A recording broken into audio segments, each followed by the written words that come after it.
Quem foi Manassés? Manassés foi o filho primogênito de José.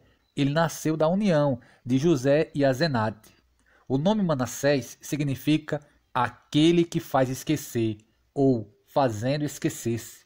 Na ocasião do nascimento de Manassés, José declarou: Deus me fez esquecer todo o meu sofrimento e toda a casa de meu pai. Gênesis, capítulo 41, versículo 51. Manassés nasceu antes da grande crise que assolou a terra.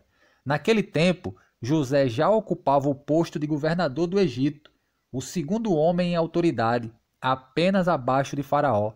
A Bíblia não traz detalhes pessoais sobre a história de Manassés, apenas registra a ocasião em que ele foi abençoado por seu avô, Jacó. Quando já estava em seu leito de morte, Jacó abençoou os seus filhos. O patriarca contou como seus filhos a Manassés e Efraim e os abençoou como fundadores de duas tribos de Israel. Mas embora Manassés fosse o mais velho, seu irmão mais novo, Efraim, foi quem recebeu a bênção principal. Jacó colocou a sua mão direita sobre Efraim e a esquerda sobre Manassés.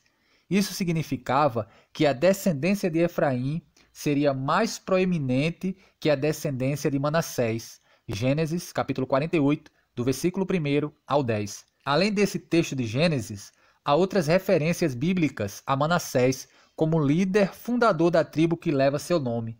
Mas a Bíblia registra também a história de outro Manassés, que nada tem a ver com o Manassés, filho de José, do Egito. Trata-se do rei Manassés, filho de Ezequias, que reinou em Judá. 2 Reis, capítulo 21, versículo 1.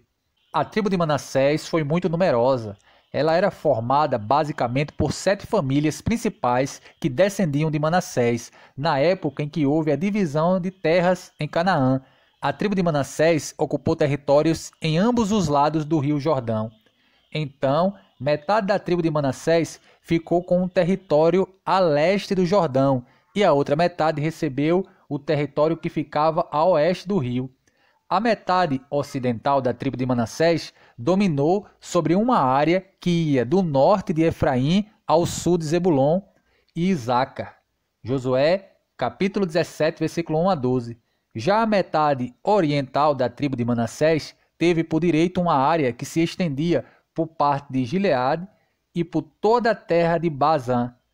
Deuteronômio, capítulo 3, versículo 13 a 14. É interessante saber que a área que coube à parte ocidental da tribo de Manassés foi dividida entre 5 famílias, que tinha descendentes masculinos vivos, e também uma família que tinha somente mulheres como representante da descendência. Trata-se da descendência de Éfer, que foi representada por 5 filhas de Zelofiade.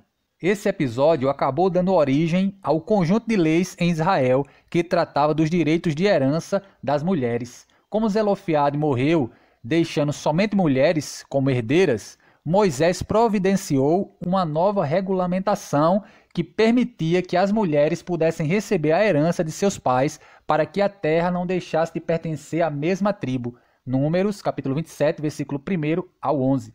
Curiosamente, a tribo de Manassés e a tribo de Efraim reclamaram com Josué porque queriam receber mais terras, embora o território que tinham recebido fosse muito grande. Entre as cidades da tribo de Manassés também estava Golã, que era uma das cidades de refúgio. Josué capítulo 20, versículo 8.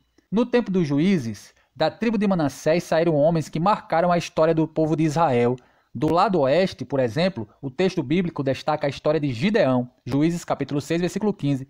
Já do lado leste, a Bíblia menciona Jefté, Juízes capítulo 11, versículo 1. Ambos foram juízes em Israel. Por fim, no período da monarquia, entre os apoiadores do rei Davi e integrantes do seu exército estavam muitos homens da tribo de Manassés. 1 Crônicas, capítulo 12, versículo 19 a 31.